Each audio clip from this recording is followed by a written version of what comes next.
Well, Alaska is because the current book series I do, it's called the Ray Kozena series, and that is it's just been republished and recovered and everything, and that's about and I wrote the first one I think back in 2019 or something, and that came from a BBC trip I was doing to the U.S. Russian border.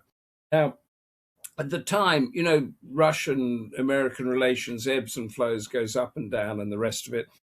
And something bad was Crimea was going. Putin had just invaded Crimea at that time, and I thought I better go and look at this border because nobody really knew much about it. And when I checked it out, I knew why, because it's in the middle of nowhere. It's some of the most hostile, cold, barren, remote places in the world. Barely anybody lives there. And the mainland of Russia and America is separated by about 55 miles. But, and this was what attracted me, in the middle of that 55 miles, there are two islands. And one is an American native Alaskan island with about 80 villages on it. No roads, no hotels, no restaurants, no food blogs. I mean, it was just there. Then on the other side is a Russian military base. And there's less than 3 miles between the two of them. And I said, I've got to get to this place.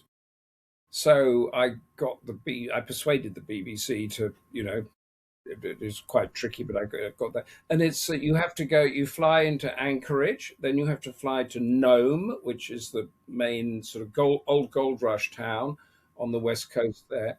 And then I had to charter a helicopter that went into Little Diomede Island.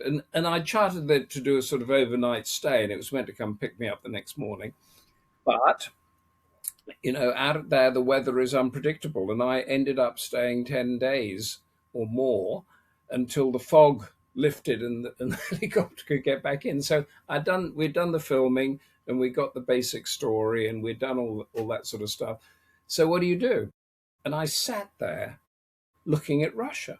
And what sort of was fascinating about this border is there were no flags on either side. There was no border post. There were no buoys in the water saying, this is Russia, this is America. Everybody sort of knew that this was the border and that it was a hostile border, because if you went across the other side, you'd get thrown into jail and maybe not come out again. But then on the island itself, there was no police, no military, no border guards or anything. It was less than 100, about 80 villagers lived there. And that was it. And in my sort of mind as a correspondent, I've been all over these sort of war zone places and that sort of thing.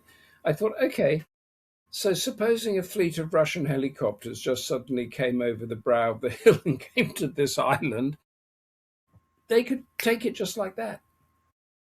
And I thought, what would happen if they did? And I got a number of different answers when I went back to Washington, and the Pentagon people asked them that. I'll mention that in a second. But then, when I got back to London, I started writing the story, and of course, no story idea actually survives contact with the written word. So I had the thing, and I stuck. But that, and I had, these sort of thriller books, Tom Clancy type books. They always have this sort of Harvard, West Point educated hero that's going in to save the world.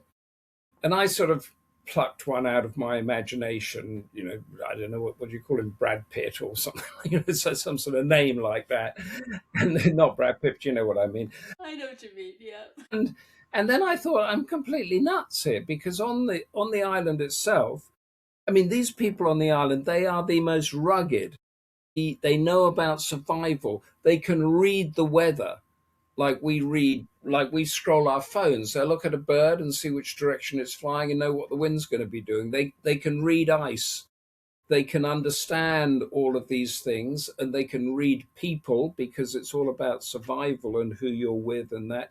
And two or three of the people on the island I'd met had actually been serving in Iraq and Afghanistan and that sort of thing and come back.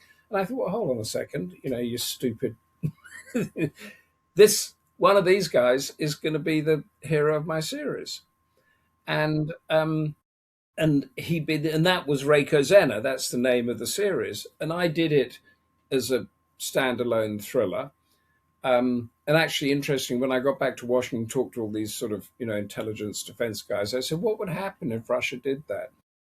Half of them said, "Well, it would never do that because it would know the consequences," and the other half said, "Oh, we just let it go." just what would it matter? Not whether So there was no unified view on that. So that was to be a standalone, and then it was successful, and I signed another contract with the publisher, another contract. I've done four, and I've just finished the fifth.